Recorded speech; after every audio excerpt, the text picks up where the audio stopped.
A serial child predator will spend the next 25 years in federal prison. A federal judge sentenced Armando Robledo Gonzales for producing child pornography with a 13-year-old boy who he met online.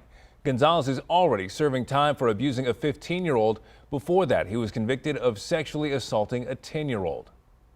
His latest conviction, the result of San Antonio's Child Exploitation Task Force. Authorities say child exploitation is a growing problem in our area, but it's one that parents can help prevent. It's not just strangers, it's not just the boogeyman, it's also people that we know.